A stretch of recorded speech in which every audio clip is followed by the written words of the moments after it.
그러니까 같이 읽도록 합시다. 22절과 23절입니다. 읽읍시다. 시작. 하나님을 잊은 자들아 이 모든 것을 깨달아라. 그렇지 않으면 내가 너희를 찢을 때에 구하여 줄 자가 없을까 두렵구나. 감사하는 마음으로 제물을 바치는 사람이 나에게 영광을 돌리는 사람이니 올바른 길을 걷는 사람에게 내가 나의 구원을 보여주겠다. 아멘.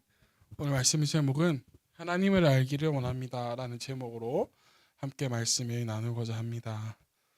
우리 지난주에 우리 또 야유회 또 야외 예배로 이렇게 드리고 함께 할 수 있어서 감사합니다. 이렇게 밖으로 나가거나 혹은 우리가 이렇게 활동을 하게 되면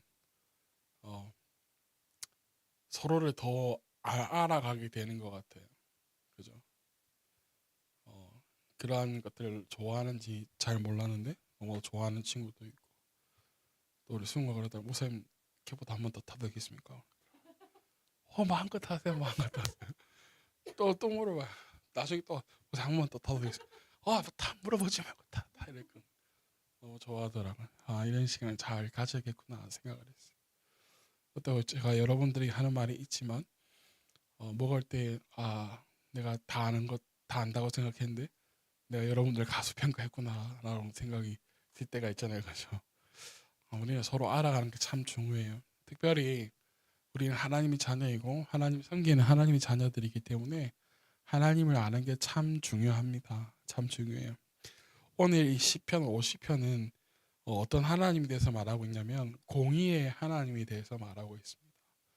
공의란 무엇이냐면 의와 악을 구별하는데 명확하게 구별하고 정확하게, 우리 하나님 공의의 하나님이라고 하는데 즉 악인과 의인을 구별하시는 분이시고, 그래서 그 공의의 하나님은 특별히 절대 뭐 무자비하시거나 뭐 무분별하게 재앙이나 벌을 내리시는 분이 아니시라, 우리가 성경을 읽어 나가다 보면 공의의 하나님은 의와 악을 구별하시지만 특별히 그렇게 하는 이유가 무엇이냐면 하나님을 사랑하시는, 자신이 사랑하는 그 하나님의 백성들, 하나님의 자녀들, 우리들을 살리고자 하시는 그 하나님의 마음을 알 수가 있다는 거예요. 성경을 읽어 나가다 보면. 그러하기에 우리는 오직 그 하나님 앞에 그 하나님을 두려워해야 되고 그분만이 우리가 섬기는 대상이 되어야 될 줄로 믿습니다. 특별히 오늘 우리 50편 전체를 읽지는 않았지만 1절에서 쭉 읽어 나가다 보면 우리 하나님 어떤 분이시냐면 정의 공의 하나님이신데 공의로 재판하시는 재판관으로 하나님을 묘사하고 있습니다. 특별히 우리가 읽은 이 마지막 22절과 23절은 하나님께서 마지막으로 주시는 기회, 즉 잘못했어도 잘못을 돌이키면 용서하시겠다라는 그 하나님의 마음이 담겨져 있어요. 그래서 22절에 보면 이렇게 나오죠. 하나님을 뭐한 자들아? 잊은 자들아 이 모든 것을 뭐해라? 깨달아라. 그렇지 않으면 내가 너희를 찢을 때에 구하여 줄 자가 없을까 두렵구나. 23절에 감사하는 마음으로 제물을 바치는 사람이 나에게 영광을 돌리는 사람이니 올바른 길을 걷는 사람에게 내가 무엇을 보여주겠다? 나의 구원을 보여주겠다. 그러니까 마지막에라도 돌이키는 자에게는 하나님께서 그 하나님의 구원을 보여주시겠다라고 약속해 주시는 것을 볼 수가 있습니다. 특별히 1절부터 쭉 읽어 나가다 보면 인생을 살아가는 인간들이 얼마나 무의미한 것에 힘을 쏟고 또 쏟으며 살아가고 있는지에 대해서 알려줍니다. 특별히 우리는 물질, 재물에 얽매일 때가 참 많이 있는데 우리가 또한 그것을 쫓으며 살아갈 때가 참 많이 있죠. 그런데 그것의 주인이 누구인가를 아는 것이 참 중요한데 그 모든 것의 주인이 누구이냐면 바로 우리 하나님이시라는 거예요. 특별히 시편 50편 오늘 본문에 8절에서 10절까지를 우리 한 절씩 천천히 한번 읽어볼까요? 한 절씩 시작. 나는 너희가 바친 재물을 들고 너희를 탓하지는 않는다. 너희는 한 번도 거르지 않고 나에게 늘 번제를 바쳤다. 너희는 집에 있는 수소나 너희 가축우리에 있는 수렴수가 내게는 뭐하다? 필요 없다. 숲속의 무짐승이 다 나의 것이요 수많은 산짐승이 모두 나의 것이 아니더냐. 하나님께서 말씀하시는 거죠. 제물은 하나님께서 명하신 것을 하나님 앞에 제물로 드려야 되죠. 제사를 드릴 때 우리 레위기를 보면 규례에 대해서 나와 있는데 흠이 없고 한 것들, 하나님께 드려야 될 것이 명확하게 구분되어져 있어요. 그런데 하나님께서 너희들이 드린 제목을 탓하진 않지만 한 번도 생각하지도 않고 거르지도 않고 나를 번제를 드리는 그 모습, 오만한 모습, 하나님의 주인이심에도 불구하고 그것을 인정하지 않는 이스라엘 백성들을 탓하는 것을 볼 수 있어요. 이스라엘 백성들은 그런데 이것이 잘못된 행동인지에 대해서 잘 모르고 있다는 거예요. 그래서 하나님께서는 이 8절에서 말씀하신 게 무엇이냐면 단순히 나는 재물을 받기를 원하는 게 아니다. 재물을 드리는 것보다 그 재물을 드리는 그 마음의 중심을 나는 더 중요하게 생각한다는 거예요. 왜? 여기 9절과 10절에 보면 너희 집 수선한 모든 가축의 우리나 모든 것은 내게 다 필요 없다 말씀하시면 10절에 말씀하시기를 모든 짐승이 다 누구의 것이라고요? 내 것이 아니더냐라는 거예요. 그래서 너희들이 드리는 그 재물의 크기와 재물의 수가 중요한 것도 아니고 드리는 그 숫자가 중요한 게 아니라 그것이 드리는 마음이 중요하다라는 거예요. 자, 저는 여기에서 참 은혜가 되는 게 뭐냐면 하나님 제가 많은 걸 드리고 싶지만 우리 많이 드리지 못할 때가 많잖아요. 그죠? 온껏 드리고 싶은데요. 마음껏 드리지 못할 때가 많다고요. 그런데 우리 하나님은 내가 많이 드리고 싶어하는 그 마음을 받으신다라는 거예요. 마음. 그렇다고 조그마라는 게 아니고요.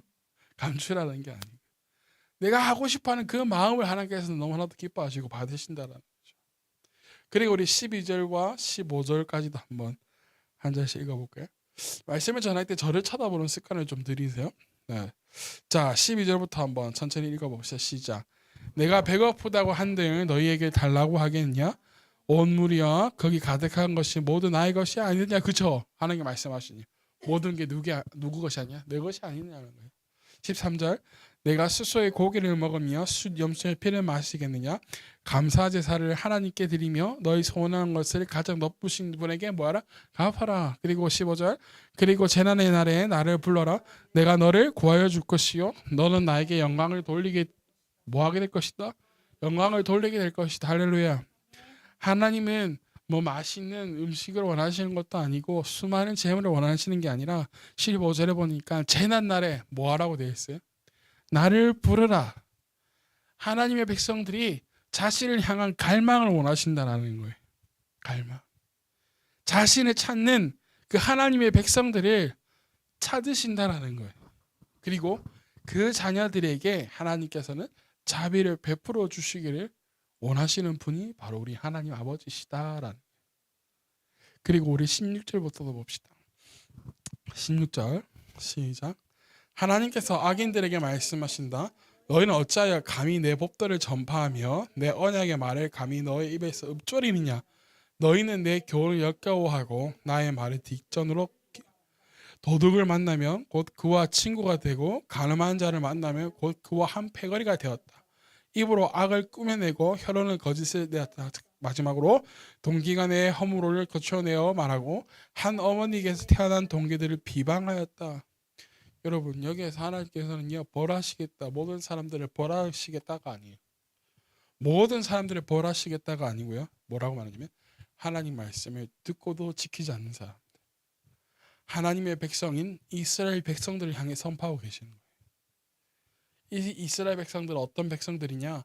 하나님께서 이들에게 진리를 주셨지만 거짓을 택한 백성들. 여기 보면 나오잖아요. 너희는 내 교훈을 역겨워하고 나의 말을 뒷전으로 흘리고 말았다. 이스라엘 백성들은 하나님께서 이들에게 하나님의 말씀 진리를 주셨음에도 불구하고 이것을 거짓된 것을 택하는 백성들. 또 어떤 백성들이냐면 빛을 보았지만 어둠 속에 더 사는 것을 좋아하는 백성들. 또 하나는 가족관계의 유대감마저도 무시하는 백성들이라는 거죠. 마지막에 20절에 보면 한 어머니에게서 태어난 동기들을 비방하였다라고 나오잖아요. 가족 간의 이 유대감, 가족들 간의 신뢰도 없는 백성들이라는 거죠. 그러니까 철저하게 윤리관도 모든 것이 다 무너진 이스라엘 백성들을 향해서 하나님께서 말씀하고 계시는 거예요. 그런데 중요한 것은 무엇이냐면 믿는 자들이 그렇게 되었다는 거예요. 하나님의 백성들이 그렇게 되었다는 거예요. 하나님께서 시편 50편에 말씀하시기를 믿지 않는 자는 저리 내버려 두고 믿는 자들에게 하나님께 책망하시는 거예요. 그런데 그럼에도 불구하고 하나님께서는 그럼에도 불구하고 뭐 하시는 분이세요? 회개하고 용서를 받을 수 있는 기회를 주시는 분이세요. 우리 아까 처음에 말했듯이 우리 공의의 하나님은 어떤 분이시냐면 바로 막 재앙을 그냥 아무렇게 내리시는 분이 아니라 하나님께서 사랑하시는 그 하나님의 백성들, 자녀들이 다시금 하나님께로 돌아오기를 원하시는 분이시다라는 거죠. 하나님 절대로 벌어하시고자 하는 분이 아니라는 거예요. 자신의 백성들이, 자녀들이 다시금 돌아오기를 간절히 원하시는 분이 바로 누구냐면 자비로우신 우리 하나님이시라는 거예요. 그래서 뭐라 그래요? 그 재난 날에요, 환난 날에 나를 부르라고 그러시잖아요. 부르라고. 그것이 오늘 22절과 23절 오늘 본문의 말씀이죠. 우리는 오늘 23절 이 본문에서 말한 바와 같이 무엇해야 되는 자녀들이냐면 감사해야 되는 자녀들, 감사해야 되는 자녀들. 감사한 마음으로 하나님께 나아가야 될 줄로 믿습니다. 아멘. 왜냐하면 우리에게 허락하신 우리의 인생과 삶은요, 하나님께서 자신의 생명을 내어놓으시고 또 자신의 아들 사랑하는 독자 예수 그리스도를 내어놓으셔서 우리에게 허락하신 선물이기 때문이에요. 여러분, 우리의 삶은요. 오늘 우리가 우리의 삶, 이 인생의 가치관에 대해서 한번 생각해 보면서 우리의 삶이 인생에 얼마나 가치 있는지를 깨닫고 돌아가는 시간 되어주는 소망합니다. 내가 살아가고 있는 삶은요, 너무나도 소중하고 귀합니다. 여러분들에게 허락되어진 인생의 귀한 시간들은요, 너무나도 소중해요. 그래서 여러분들의 시간을 헛되이 쓰는 것을 성경에서는 하지 말라고 그러죠. 어떻게 보면 1분 1초가 너무나도 소중합니다. 우리는 거저받은 삶이라 생각해서요, 할 때가 많아서, 또한 그렇게 생각할 때가 많아서 우리에게 주어진 이 삶에 대해서 또 우리에게 주어진 환경만을 바라보면서 우리의 삶을 학교에서 주어진 과제를 하듯이 살아갈 때도 있어요. 무의미하게. 내일 제출해야 되니까 해야지. 우리의 삶도 그렇게 살아갈 때가 많다는 거죠. 안 씻으면 안 되니까 안 씻어야 되고, 안 하면 안 되니까 살아가야 되고, 안 먹고 싶은데 배가 꼬르륵 하니까 먹어야 되고, 안 싸고 싶은데 배가 아프니까 싸야 되고, 무의미하게 살아가는 때가 많다는 거예요. 그러나 우리의 삶은 과제하듯이 힘든 삶을 살아가라고 준 것이 아니라 하나님께서요, 하나님의 자녀들이 만드신 이 땅 위에서, 하나님께서 만드신 이 땅 위에서 하나님의 자녀들이 하나님의 것을 누리고 경험하고 살아가라고 주어진 귀한 어마어마한 선물이요, 기회이라는 거예요. 우리에게 주어진 삶은, 우리에게 인생은.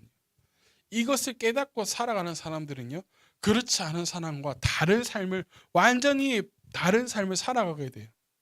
어떻게 살아가는지 아세요? 형들에게 버림을 받고 또한 억울한 누명으로 궁지에 몰려가지고 죽을 뻔했지만 요셉은 이것을 알고 있어요. 하나님을 부르는 자들, 하나님을 아는 자들에게는 구원을 베푸시는, 자비를 베푸시는 하나님이라는 거예요. 그러니까 절대 자신의 삶을 비관하거나 낙담하지 않았어요. 절대 실망하지 않았어요. 그 결과 하나님께서 보여주시는 구원을 경험했어요. 그게 어떤 것이었어요? 형들에게 버림을 받았음에도 불구하고, 노예로 팔려가게 되었음에도 불구하고, 그 팔려간 곳에서 그 집의 가정의 총무가 되고, 그 가정의 총무가 되어서 편하게 살 줄 알았지만 그 가정에 그 아내 사모님이 막 이렇게 해가지고 하는 걸 막 뿌리쳐고 했는데 누명을 또 억울하게 죽을 뻔했는데 감사하게도 왕의 그 죄를 지은 그 감옥에 갇히게 되고, 그곳에서도 이제 어떻게 되냐면 애굽의 총리가 되는 발판이 되어지네. 그래서 애굽의 총리가 되어지죠. 낙담하지 않았더니, 자신의 삶을 비관하지 않았더니 하나님께서 보여주시는 구원을 경험하게 되었다는 거예요. 우리의 삶의 가치관에는, 삶의 인생에는 이러한 것들이 필요할 줄로 믿습니다. 아멘. 온 가족의 가뭄 때에 굶주려 죽게 되었을 때 그래서 요셉을 통해서 어떻게 돼요? 애굽으로 내려와서 살 수 있게 되는, 그래서 온 집안의 구원자가 되어주시는 그 하나님을 경험하게 되었죠. 우리도 이러한 경험을 하게 되어지를 간절히 소망합니다. 우리에게 주어진 이 환경, 우리에게 주어진 이것 때문에 우리가 낙담하거나 실망할 필요가 그래서 없다라는 거예요. 마리아와 마르다, 나사로 마찬가지 아닐까요? 예수님을 그렇게 사랑하면서 쫓아다녔는데 그러던 중에 누가 죽게 돼요? 나사로가 죽게 되었잖아요. 근데 그 조금만 서둘러 예수님이 오셨다라면, 조금만 빨리 오셨다라면 나사로를 살릴 수 있었을 텐데, 그 마르다와 마리아가 예수님을 향한 증오와 또한 그 화로 믿음을 던져버리는 것이 아니라, 그럼에도 불구하고 마지막 때에 반드시 부활할 것이라는 하나님을 그 아는 백성, 하나님을 그 아는 믿음이 누구를 살려요? 나사로를 살리잖아요. 하나님의 구원을 경험하게 되는 거예요. 우리에게 이러한 삶의 믿음이 필요하다는 거예요. 삶의 가치가. 우리가 잘못할 수도 있어요. 우리가 하나님 말씀 놓칠 수도 있어요. 놓치면 살아갈 수 있어요. 그럼에도 불구하고 환난 날에 하나님을 부르는 자들에게는 자비를 베풀어 주시는 그 하나님을 알아가는 그러한 삶이 되어야 될 줄로 믿습니다. 아멘. 우리의 인생을 세상의 관점으로만 바라본다라면 코앞에 일어난 일로 인해서 낙담하고 슬퍼할 일 투성이에요, 여러분. 나는 왜 안 됐을까? 나는 왜 떨어져야만 했을까? 나는 왜 이럴까? 낙담하고 슬퍼할 일 투성이죠. 그러나 우리의 인생을 하나님께서 주신 선물이요, 축복이요, 기회라고 생각한다면 적은 것을 받았다라고 해도 그 적은 것에서도 하나님께 드릴 수 있는 감사가 나올 수 있다라는 거예요. 그리고 그 감사로 드린 것이 적은 것임에도 불구하고, 작음에도 불구하고 하나님은 그것을 기쁨으로 받으시고 하나님의 구원을 우리에게 보여주신다라는 거예요. 아멘. 우리가 힘들 때 좌절하고 낙심될 때에 모든 것을 다 포기하고 싶어지고 안 된다고 할 때에 하나님을 뭐하면? 부르면, 하나님을 부르짖으면, 할렐루야, 그 부르짖는 소리를 기다리시는 하나님이 있다는 것을 여러분들 기억하시기를 바라요. 그 간절한 부르짖음에 우리 하나님은 응답하신다는 거예요.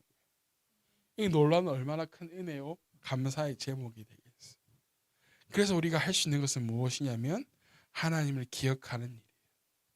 하나님을 부르짖는 것이, 하나님께 감사함으로 나아가는 일이에요. 할렐루야. 그리고 나서 진짜 우리가 해야 할 일은 무엇이냐면, 우리 시편 50편을 읽었는데 시편 46편을 찾아볼까요? 시편 46편 10절. 우리 남자들은 안 오나 보네. 46편 10절 시작. 너희는 잠깐 손을 멈추고 내가 하나님인 줄 알아라. 내가 문나라로부터 높임을 받는다. 내가 이 땅에서 높임을 받는다. 할렐루야. 우리는 우리의 삶에서 잠시 멈추고 하나님이 하시는 것을 바라봐야 될 줄로 믿습니다. 바라보면 필요합니다. 하나님께서 하신 일을 바라보기만 하는 그 연습을 해야 될 줄로 믿습니다. 다윗의 믿음이 고백이 이러했다라는 거예요. 전쟁은 하나님의 것이기 때문에, 그리고 악한 대적을 상대하시는 분은 누구이시기에? 하나님이시기에 하나님께서 행하시는 것을 바라보는 것을 했다라는 거예요, 다윗이. 그래서 우리가 평생을 살아가면서 해야 할 일은 하나님을 알아가는 일이 되어야 될 줄 믿습니다. 그리고 하나님을 알아가면서 우리에게 베풀어 주시는 그 은혜, 하나님의 역사를 우리가 바라보고 나아가야 될 줄로 믿습니다. 아멘. 우리 성경을 한 번 더 찾아봅시다. 골로새서 1장이에요. 골로새서 1장.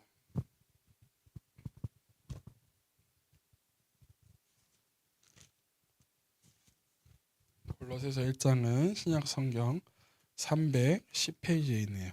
제 거는 골로새서 1장 9절입니다.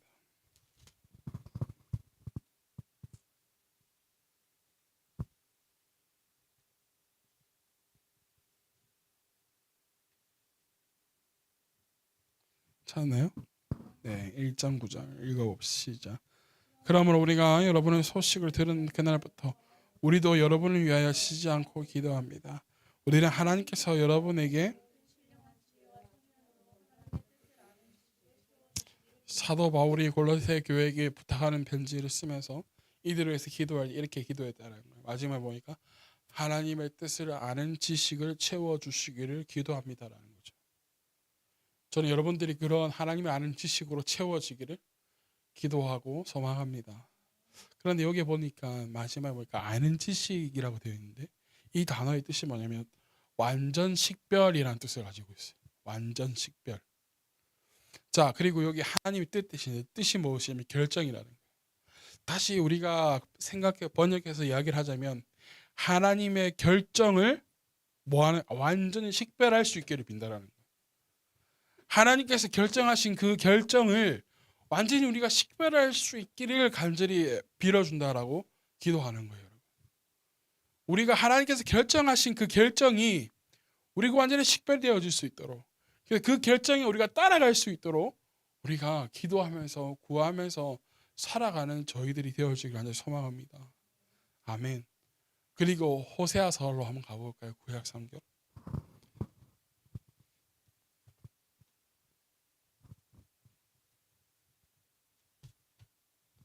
호세아서 6장입니다. 6장 6절. 호세아 성경은 구약에 있는데 제가 가지고 있는 성경은 1285페이지에 있네요. 호세아서 6장 6절입니다.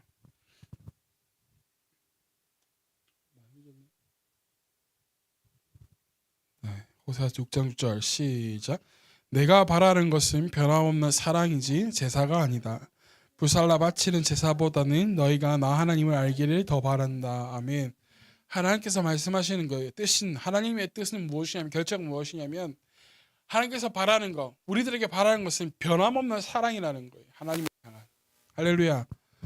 변함없는 사랑이지 아무 의미 없는 제사, 예배가 아니라는 것이. 불살라 바치는 그 제사보다도 하나님께 더 원하는 것은 하나님을 아는 것을 더 원한다는 거예요. 하나님을 아는 것. 사랑 여러분, 우리 하나님을 더 알아가는 여러분 되어지기를 소망합니다. 그래서 오늘 말씀의 제목처럼 하나님을 알기를 더 원합니다. 하나님 알기를 원합니다. 우리의 기도 제목이 이렇게 되어지기를 원합니다. 마지막 때 이야기하는데 그 마지막 때 하나님의 뜻을 하나님께서 그 결정하신 것을 완전하게 식별할 수 있는 그 지식이 우리에게 필요하지 않을까요? 그래서 우리가 마지막에 무엇을 쫓아가야 될지, 어떤 하나님의 결정에 따르며 살아가야 될지, 그 결정에 우리가 어떻게 순종하며 나아가야 될지, 우리가 어떠한 행동으로 나아가야 될지 우리에게 필요하지 않을까요? 그러하기에 하나님을 알기를 원합니다라는 그 기도로 우리가 나아가기를 소망합니다. 우리 이번 다가오는 주가 성령 강림주입니다. 이 성령 강림절에 우리가 더 하나님을 알기를 원합니다라는 기도로 우리 준비해 나갔으면 좋겠습니다. 하나님께 정말 성령을 우리에게 보내주신 이유가 무엇인가? 내 개인적으로 하나님 더 알기를 원합니다. 성령을 우리에게 보내주셔서 왜 땅끝까지 이르러서 증인이 되라고 하셨는지 그 하나님의 결정과 뜻을 우리가 더 간절히 알기를 원합니다. 그래서 그 하나님의 그 마음을 알기를 원합니다. 기도하며 구하며 나아가는 저희들이 되어지기를 간절히 소망합니다. 그래서 진정한 하나님의 뜻을 구별하여서 마지막 때에 정말 하나님께서 베풀어 주시는 그 구원의 은혜 속에서 살아갈 수 있는 그러한 귀한 믿음의 자녀들 되어지기를 예수님의 이름으로 축복합니다.